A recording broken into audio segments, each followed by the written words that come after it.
এই স্কেল ঘরেতে নিয়ে আসো তো একখানা, স্কেলই ঠিক হচ্ছে না। তাই তো আমি বলছি। এই ঘরেতে একটা স্কেল নিয়ে আসো যাও। আরে আমি কি আছে না, তুই একটা স্কেল নিয়ে আয়। স্কেল মোবাইলটা দেখো ফোন করে স্কেল নাম্বার কত? স্কেল নাম্বার স্কেল এনে দিয়ে দিয়েছে, স্কেল দিয়ে দে। স্কেল ওকে হয়তো স্কেল নিয়ে এসেছে ওই যে। আরে স্কেল আলাদা। ও ওই এই ভাই ওই স্কেল না, স্কেল না, অন্য স্কেল। ওই স্কেল না, ওই স্কেল না, ওই এই আলাদা স্কেল গানের। তোমার স্কেল নাম্বারটা কত দাদু?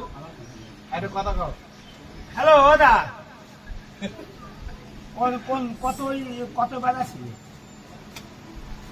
বলছি যে কতই বাধা ছিল? তোমাদের তুমি ধরে যাবেন। বলছি যে কতই 16 হবে।